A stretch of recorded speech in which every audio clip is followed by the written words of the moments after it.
Dr. Stroll said, we're going to highlight restless sleep disorder as a newer entity. So let's jump right into it. First off, there's no disclosures. I have no financial relationships with anybody.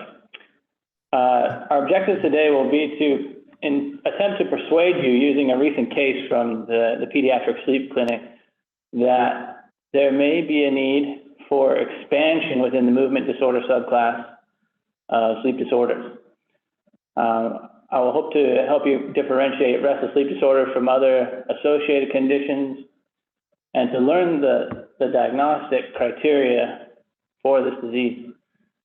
We'll briefly touch on some of the pathophysiology, possible potential mechanisms, which, as you can imagine, are not very well elucidated given the novelty of the condition. And then I'd like to help you appreciate common associated conditions and the common association of restless sleep disorder and non-REM parasomnias. And then we'll try to examine any useful clinical practice guidelines from major sources with regard to this, and not to spoil it, but there's not a whole lot. So recently we had this referral of a unique case, and we'll be attempting to present this later on this year. So we have a male referred for sleepwalking by his PCP with also night terrors, behavioral issues such as bedtime resistance, causing quite a bit of disturbance in the home. He's also noted to have some degree of snoring and bruxism. The PCP tried melatonin for its hypnagogic effect prior to the referral, but mom says this was pretty much ineffective, and we'll get into the stem in just a minute. Very astutely, though, the PCP drew labs, obtained a CBC, which was within normal limits, of ferritin, which came back at 20, which is the lower limit of normal for our lab, and the iron, TIBC, and percent saturation are all listed here. Percent saturation was low. And as I reviewed this chart, I did find that sleep issues were first noted at the 18-month well-child check. At the 15-month well-child check, there was no mention. So I'm going to read the stem from the HPI as I have paraphrased it to be more concise and to be more exact, so you can read along with me. So again, he presents with multiple complaints, multiple types of nocturnal awakenings, frequent movements is key. There was teeth grinding, sleepwalking, and the mother describes episodes of sudden intense screaming during the night in which the child did not recognize her and she could provide no consolation for at least 10 to 30 minutes. There were additional night awakenings nightly, requiring mom to return to his room and cuddle him, pat him, to rub the legs, or to co-sleep to get him back to sleep. And as noted just recently, she says, consistent with the record, that these issues began in earnest right around the 16-month mark. And now they have increased in severity and frequency. So she notes that he's now having behavioral issues, irritable with mood swings and aggression, and does note a temporal relationship to the weekends that the child spends at his father's home. At night, he seems to stir often, and this is causing dysfunction not only in the child's life, but mom is having a hard time performing at work, and dad concurs with the mother's observations on his weekend visitations. Some more foundational knowledge about this child, that the medical history is very sparse. This is a term birth with poor weight gain noted around the year mark, which has resolved. The family history includes, in the mother, there's a restless leg syndrome and some sleepwalking. No surgeries have been performed on the child, and social is what I've already alluded to, that the parents divorced when he was 5 months old.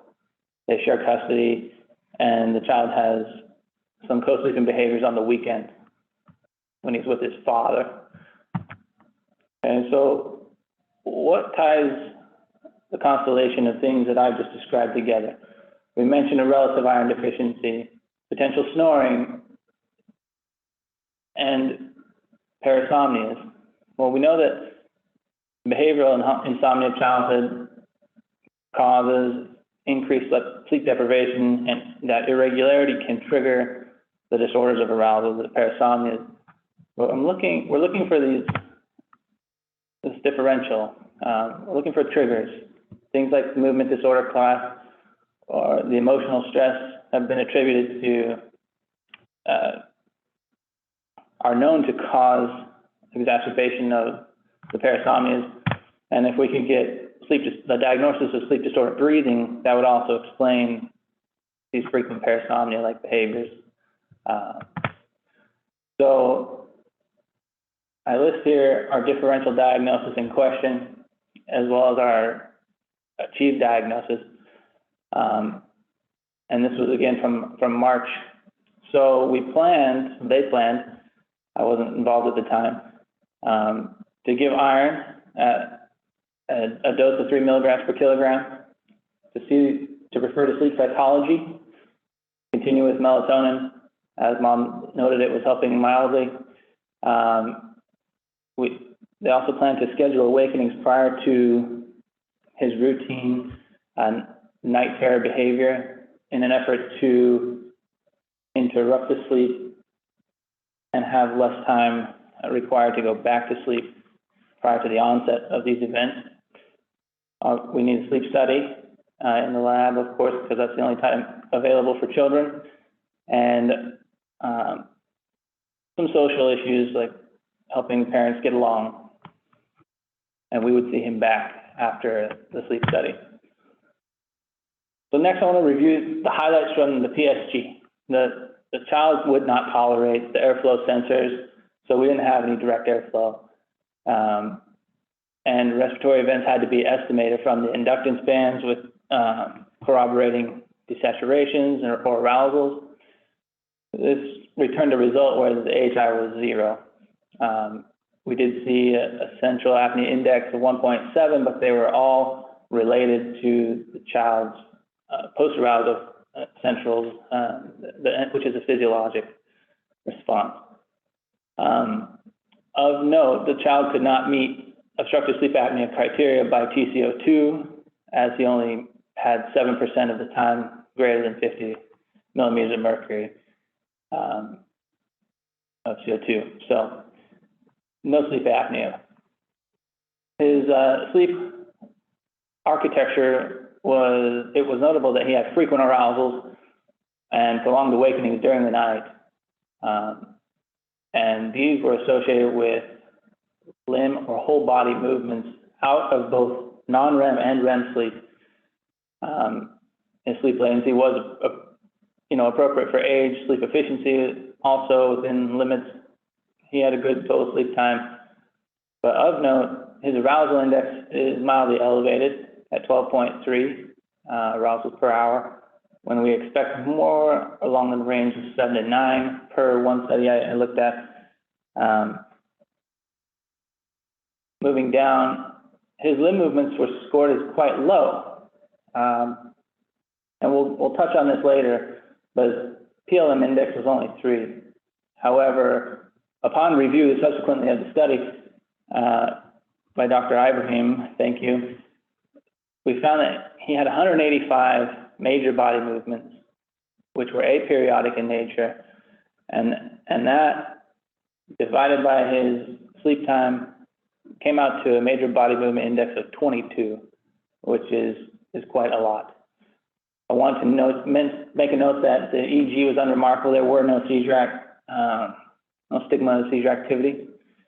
And during the night, we may have caught a parasomnia, where the child awoke from his first REM period with an extended period of crying and distress, requiring mom multiple times throughout the night to return to sleep.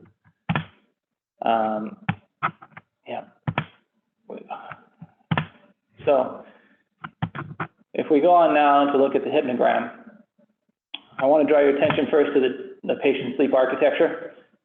As you can see, it's quite fragmented with multiple arousals.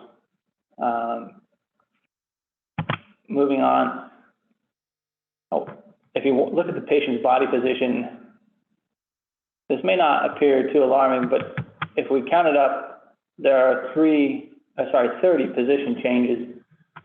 And I wanted to show you the arousal density and focus your attention below some of these REM periods. If you follow, for example, the second REM period down, you see that arousals are tightly clustered inside that REM period. And if you were looking at this, you look at the oxygen saturation, again, following straight down, you might think that this patient is having respiratory events. However, those oxygen sensors were thought to be more artifact and not a desaturation. So going back to our established diagnosis and what additional diagnosis we can add, this was our differential below, and we have eliminated sleep disorder breathing, as there were hardly any respiratory events of note. The child cannot meet pediatric criteria for restless leg syndrome. EEG was normal. Limb movements did not qualify for periodic limb movements. Therefore, periodic limb movement disorder is out. Movements during REM are not consistent with REM behavior disorder. There was no rhythmicity to the movements. So that pretty much eliminates most of our differentials as far as triggers for his parasomnias, leaving this last class, which is a sleep-related movement disorders. He does not have any medical conditions, so it leaves us unspecified, but that's not what this talk is about, of course. This talk is about restless sleep disorder, which we believe the child has. So I want to take you now through the sequence of appointments that occurred subsequent to this initial consultation. The child saw Dr. Ivers Landis in April, 1 month after we saw him. And she began with establishing a bedtime routine that the child has not previously had. Mom was to begin extinguishing sleep associations. For example, instead of mom, climbing in bed with the child and co-sleeping, she was instructed only to sit next to the child for comfort, with a goal of gradually moving away from the child. Like I mentioned, scheduled awakenings prior to the expected events is a strategy used to avoid the sleep terrors, in particular, and the night walking, by bringing the child out of deep sleep, and through sleep potentially bypasses that phenomenon. And the last bullet here is a little bit of jargon. If you allow me, I'd like to talk about that just 1 second. Wake bubbles, I'm not sure if this was a term coined by Dr. Carol Rosen or if it's just sleep psychology in general, but that's referring to periods of time in the night when the child has the inability to go to sleep.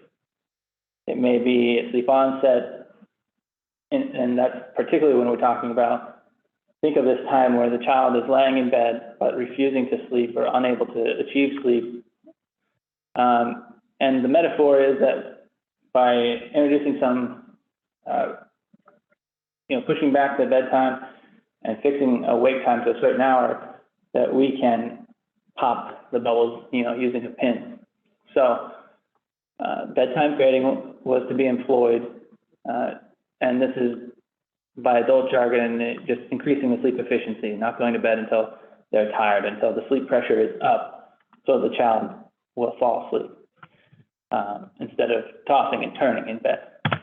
So the child returned to our sleep clinic, the pediatric clinic with Dr. Abraham, and there had been little improvement, and they had not started iron therapy.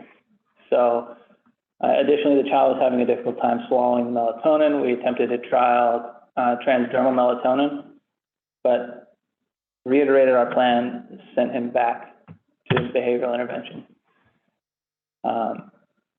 A month later, mom was on a more regimented schedule with absolutely no co-sleeping and starting to notice fewer nighttime events. One instance of sleepwalking was still reported, however. 1 month later, they went on vacation, and you know, you lose all regularity on vacation. So they had a major setback. Child was having 1 to 3 brief awakenings at that time, but was now starting to be able to return to sleep all by himself. Again, mom noted one instance of sleepwalking, which the child awoke from sleep, stood at the side of the bed, walked in a circle, and this occurred between the hours of 12 and 2, which is not exactly in the first third of the sleep cycle, but within maybe the second or third sleep cycle. So this is where I met the child in July of 2021. Mom noted that she gave iron for 30 days and the restlessness that the child was experiencing had declined. However, upon cessation of the iron supplementation, the symptoms began to recur. So we decided to redraw ferritin level to see if oral iron was working. If it had improved the ferritin from that initial level of 20, and then to resume supplementation to a goal of 50 with a multivitamin with iron thereafter. Behavioral sleep medicine, Dr. Ivers-Landis noted ongoing awakenings, occasional sleepwalking, but now the sleep efficiency had improved. Per mom's report, the child was going directly to bed with improved sleep quality. And then in August, we are down to 0 nocturnal awakenings. You know, that's a 6-month turnaround. The child had improved their sleep efficiency. Sleep latency is inside of 15 to 20 minutes. So looking pretty good at this point. Here's a graph I put together of the routine validated tools for assessing severity of sleep disorders and satisfaction with sleep. And I put in yellow the max scores to help you see where the child is in regards to their dysfunction. So the insomnia severity index is, as it sounds, a measure of the severity of insomnia. The PROMIS sleep disturbance, we use the short form in clinic, and the PROMIS sleep-related impairment short form. And then we have the RU stated for the child, meaning which is a measure of satisfaction of sleep, like I said, and the parent's measure of their own sleep satisfaction. So I'm going to break these down into measures of severity and dysfunction, which we can see here.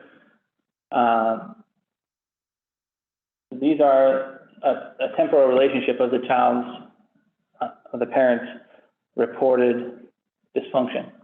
And for the most part, besides the sleep-related impairment, the metrics are declining over time. And that's what we're looking for. I can't explain exactly why the mom in the sleep-related impairment PROMIS questionnaire, why that wasn't getting better, but it is probably not significantly worse than before. These are the measures of sleep satisfaction isolated, the RU stated child and the RU stated parent. And the trajectory, again, for the child, sleep satisfaction is on the rise, whereas mom's sleep satisfaction is pretty flat. And I think that has to do with being a mom. She also knows, like as I noted before, also suffers with restless leg syndrome and sleepwalking. And perhaps her child's dysfunction has caused her to have exacerbation of her symptoms as well. So it is what it is, but we have dramatically helped this child in conjunction with our psychology colleagues. So this is the final iteration the final visit that I'm going to report on with behavioral sleep medicine. I pulled up their note, went through it. They're reporting 0 nocturnal awakenings. They have continued to focus on limit setting, excusing themselves from the room when the child is trying to initiate sleep, and now mom is able to leave the room before the child is asleep on at least a quarter of the nights of the week.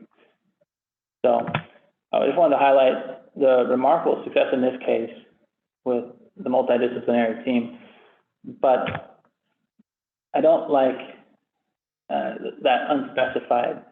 I think for some of us it makes us feel a little uneasy, but I think we have to recognize that there are yet undescribed disorders. And one team,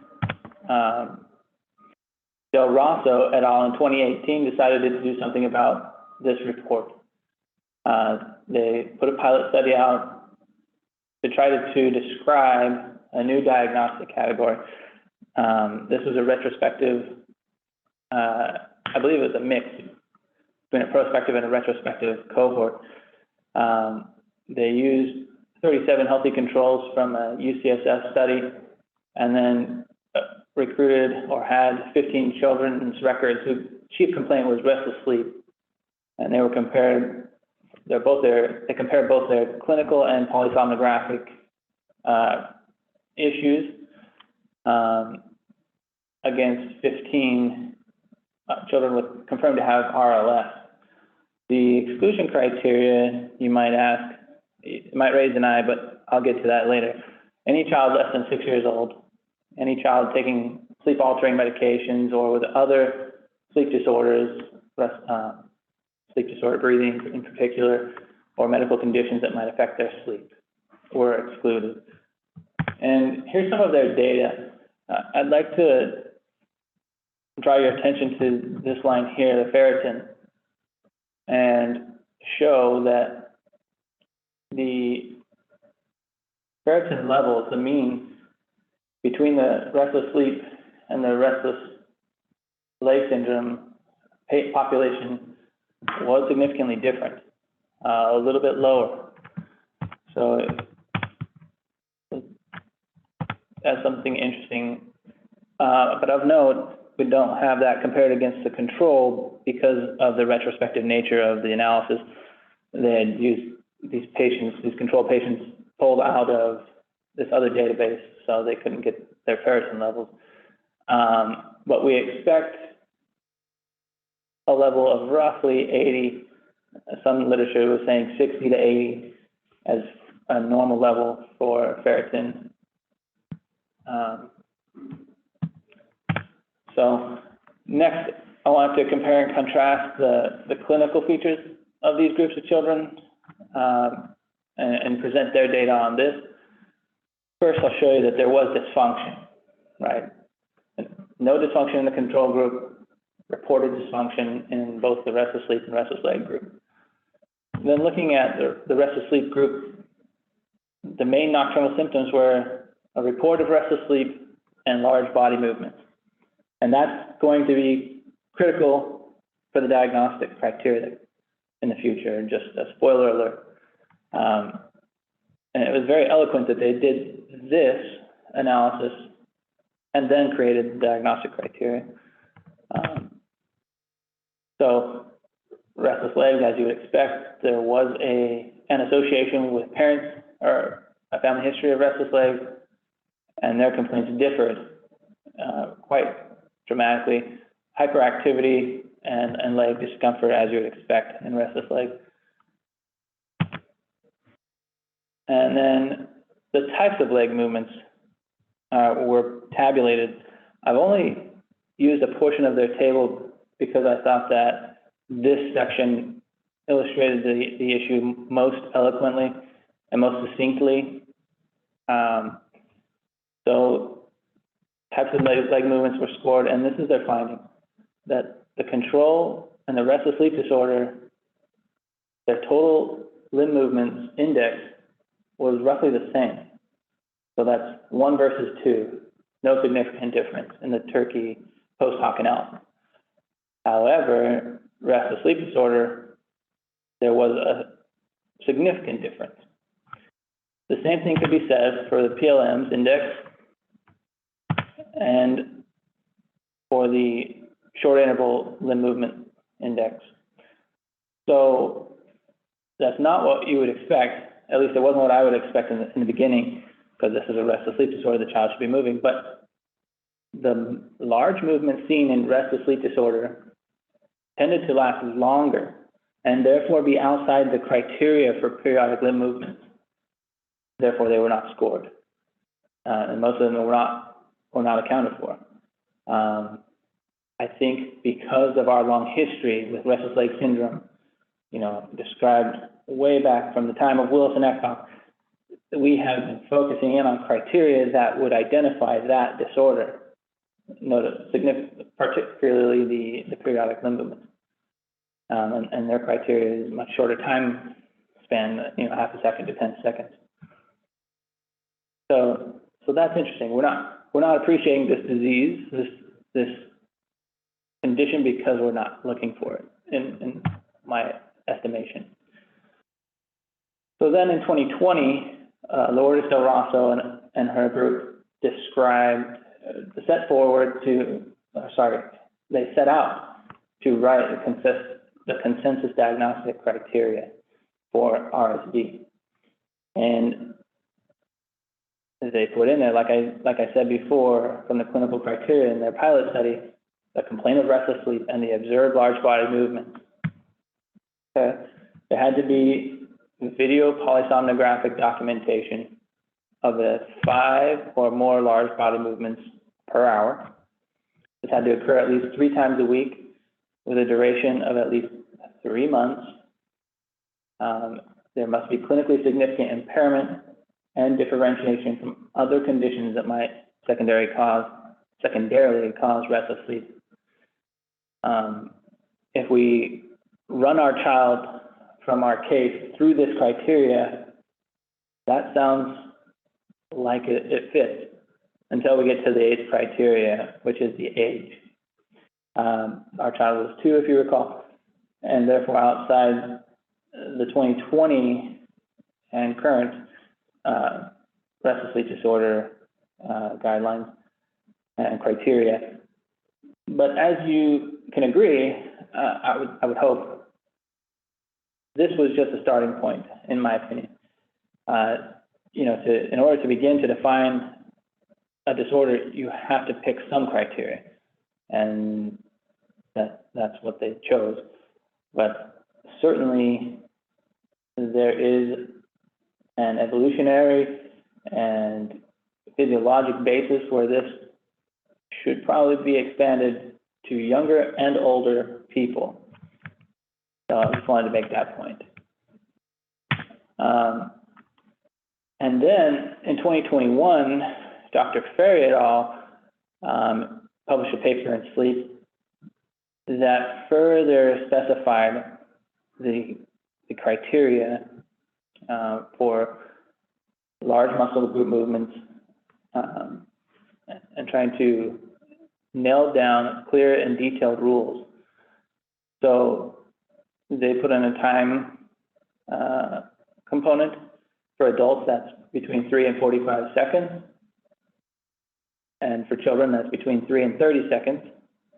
They specified that there needs to be an EMG activity increase occurring across at least 2 of the recommended channels, or at least artifact in 2 recommended channels, and then that these movements would not meet criteria for any other type of movement. So they focused in on identifying major body movements. I have a question to think about. Why would they give adult criteria if they weren't planning to expand the age range beyond 18? And I think that they are planning that. I think that they are thinking towards that. So a little rhetorical. Unfortunately, I didn't have access to the complete paper because it was embargoed. I tried to get it from the core library, but there may be further details here that I can't answer questions on. But next, I want to visit a paper that was from a group in Istanbul, also with a relatively small sample size. This was Sanel et al. And they looked at the association of restless sleep disorder and the NREM parasomnias. So they wanted to investigate the frequency of restless sleep in children with NREM parasomnias and to describe their sleep characteristics. So they reviewed all the PSGs from the year which had achieved a diagnosis of an NREM parasomnia. And for some of that population, they did have iron study data, only about a third from the pathological group and very like 8% or something from the control group. So not excellent, but they excluded those who had sleep disorder breathing, who had a clinical diagnosis or any diagnosis of restless leg syndrome, or any other clinical issues like illness at the time of their sleep study, and or asthma. And they note in their analysis of their study that although a separate study of 300 consecutive children in one sleep center estimated the prevalence of restless sleep disorder to be 7% in the population, in their population, 28% of children who had an NREM parasomnia also had qualified for the restless sleep disorder. Meaning this is, and granted this is a small sample size and have some challenges, but this may be a major issue that needs to be appreciated. So let's get into their graphs. I've just taken these straight from their paper, and I want to draw your attention to a few details here. We'll start with the children going in the pathological group and the children in the healthy group, quote healthy. We noticed one big difference right off the bat that was statistically significant is that they have more N1 sleep as a percent of their overall sleep than the healthy children. And children with non-REM parasomnias have more major body movements per hour than their counterparts, as expected. And I think this makes sense to me because the more arousals and stage changes that you have, the less stable sleep is expected and the more N1 sleep will be present. So to talk about the next figure in their paper, we need to back up and just briefly get on the same page about what CAP analysis is. I just have a brief introduction to that principle, but basically cyclic alternating patterns is a way to describe sequences of transient electrocortical events that are separate and distinct from the background EEG, and they're believed to be the master clock involved in the organization of sleep. They should be thought of, these patterns, as the brain's effort to preserve and regulate the structure, the physiologic structure of sleep. To give you a more solid idea of what we're talking about, they define the CAP cycle as an A phase and a B phase. A phase is then further subdivided into 3 parts based on the EEG frequency, amplitude, and pattern, and some of the characteristics. K complexes and spindles go into the different phases, subphases of A. And then those are followed by a B phase, return to EEG background. And suffice it to say that there is a pattern established, and let's go into what they found now in their CAP analysis.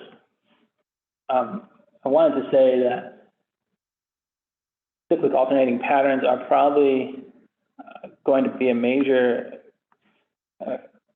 avenue of analyzing sleep in the future. I think they've already started to take root in that regard. I've seen them mentioned before in many papers, because it illustrates the patient's sleep stability. It's affected by many medications. So I think it's a much more sensitive and detailed analysis. With that said, let's bring up one of their findings here. If you look, the patient's mean duration of their phases, and these are their cycles, for example, their phase A index, are much higher, and almost all are statistically significant, meaning that there's an increased oscillating, cyclic alternating pattern, which we have now interpreted as an increase of their NREM sleep instability. So that makes sense, right? We expect that children with parasomnias have these triggers. So what are the triggers? That's what we're getting at. And what is the substrate on which the triggers can bring about parasomnia? So this is part of that. Another analysis, and now looking at children with restless sleep disorder versus children with NREM parasomnias, they noted a difference between phase A3 and the two groups in particular, which is suggesting the presence of arousal reactions in restless sleep disorder. So there is an increased instability in NREM sleep in children with restless sleep disorder, and that's proven in the sleep microarchitecture. So their final figure talks about the clinical and polysomnographic features of these patients with or without the restless sleep disorder. So although it was not statistically significant, there seemed to be more males, a male predominance. It was significant that their total sleep time compared to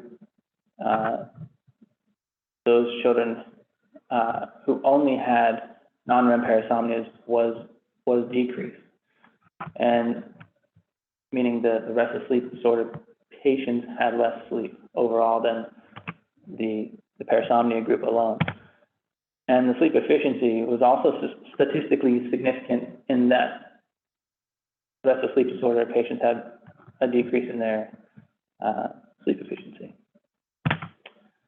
So I wanted to highlight that outside of this table, they mentioned that the difference in ferritin level did not reach a statistical significance, but were significantly lower in children with the parasomnia group, that 28 patient group, than in the healthy control group, based on the small percentage of patients that they pulled, and from normative data outside the study.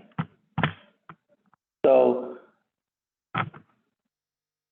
because this is a new disorder, we cannot say for sure what the mechanism behind it is, but it does fit into with the movement disorders. So we know there are well-described mechanisms for restless legs and other disorders, though I don't want to go into them deeply because we don't have the time, but certainly for restless leg disorders, is it analogous to restless sleep disorder where there's a brain iron deficiency?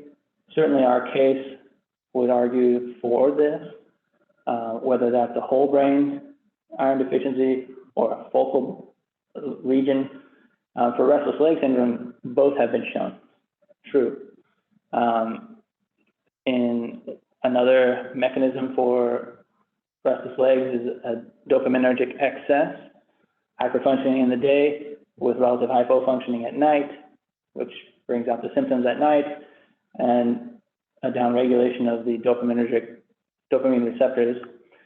And then we also have a functional MRI basis, which I don't quite understand, but basically these salient networks, from my understanding, have to do with proprioception and sensation and our awareness of our environment and our sensation of that environment, our sensing of that environment. And in studies with functional MRI, they've found functional connectivity impairment in restless leg group patients compared to controls. I would bet that similar findings in at least these three mechanisms could probably be found in the restless sleep disorder group. But it's not clear, is this a spectrum, and these restless sleep disorder patients have a worse case of brain iron deficiency, or whether this is a completely distinct mechanism. It has not been broken down because we haven't had the time. More mechanisms for PLMD and some of the disorders of arousal. We talk about these central pattern generators. Briefly, central pattern generators are neural circuits that are independent of the brain, located in the spinal cord and the distal motor neurons, which can, we think, evolutionarily speaking, that these are to save space in the brain. So the brain can send a signal down and get a complex motor response from a short burst. So basically, the central pattern generators are neural circuits that, when activated, can produce movements that are highly stereotypic, such as walking, such as screaming, showing terror. They're mostly, like I said, independent of cerebral control, and they're an inborn part of us, part of human physiology, and should be present. And think about it, to illustrate this issue, you don't think about every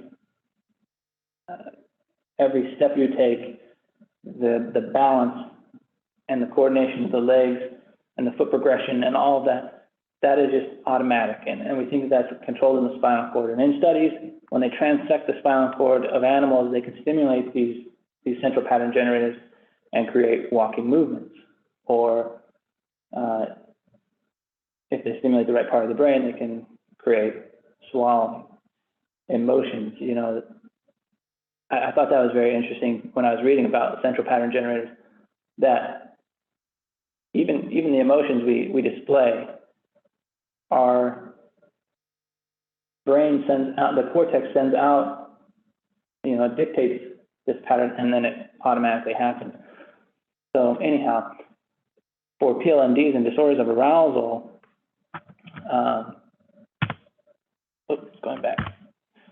these things come about because of a temporary loss of cerebral cortical stability in these affected individuals. And when they're coupled with an arousal and a substrate of instability, we get activation of the central pattern generators, and it's thought that these explain this decoupling of the sleep state and the inhibition of motor activity. When that is decoupled, can produce complex motor movements, and that's where we get night terrors, sleepwalking, etc. So, is there something like this happening for the restless sleep disorder? Most likely. So, next I want to talk about any practice guidelines, any guidance offered. And surprise, there's not any, because this isn't a canonized disorder yet. So we have data for the RLS clinical practice guidelines, and they were last updated in 2012, and subsequently the International Restless Leg Study Group has released guidelines, and I think we can still use the RLS guidelines to some extent, probably for the restless sleep disorder. So I wanted, before I go on to that and make a point there, I wanted to point out that the at-a-glance practice guidelines are free for all ASM members. You can find them under the clinical resources tab right here. And I found them fairly interesting. Here's what they look like. They're pages which contain recommendations, the quality of evidence over there where it says standard and you have the target. More targets mean higher evidence. And then B greater than H is benefits greater than harm, whether that's known. And this is put out by the ASM. It's very nice. I want to turn your attention, because I would not feel very comfortable treating restless sleep disorder with a lot of these agents, but I want to turn your attention to the iron component and the iron recommendation. And if you look there, there is not great evidence to support, or at least there was not in 2012, to support iron and treating to ferritin levels that are specific. But I expect that if restless sleep disorder becomes canonized, that we will see trials with these agents attempting to address restless sleep disorder. And so, again, extrapolating restless leg syndrome to the restless sleep disorder, I think is probably one of the more closely associated conditions. It wasn't the evidence for using iron to treat restless leg syndrome was not so good.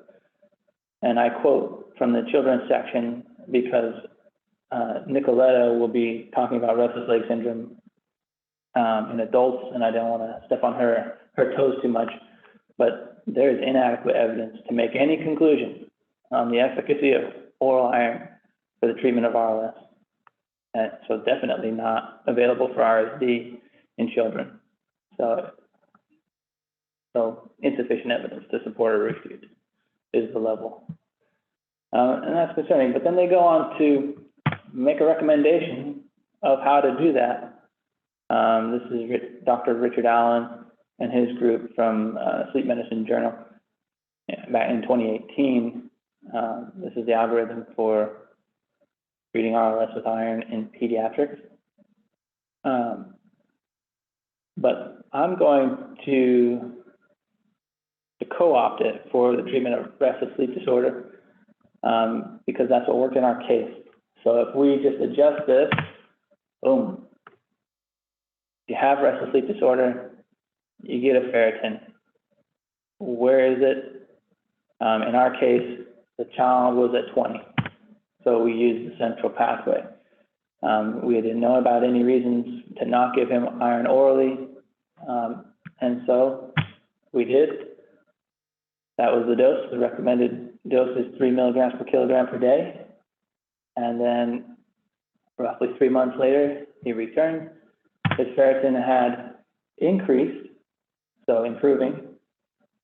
So we restarted him on iron therapy, and he improved. When we see him next, after 3 months, we'll check his iron again. And if it's greater than 50, we're good to go. If he's still symptomatic, there may be other agents in the future to use, but currently there's not evidence for those things. So in summary, there are probably many yet undefined sleep disorders that will take momentous efforts to describe and treat, and restless sleep disorder may be one such disorder. And this is my evidence to support that claim. I want to make a point here that the people I have referenced during my talk are people involved at a high level, you know, at national and international level, about writing the rules. For example, here's Dr. Del Rosso, who I referenced multiple times in my talk, who is helping to write the revisions of the scoring manual. Additionally, here's the revision work group members in red for the third version of ICSD. That's Dr. Walters and Pichetti. And I also have an ICSD reviewer And these people who are making the rules and writing the books which classify the diseases are actively researching in this area. So I do think that it is possible, I don't know when, but that restless sleep disorder may become canonized. I have more references, and I want to just say thank you to Dr. Ivers-Landis for her excellent co-management of this patient, for Dr. Ibrahim's resource gathering and mentorship for this talk, and to thank you, Dr. Stroll, for bringing me to this program and fostering my interest in sleep initially. Now would be an okay time for questions.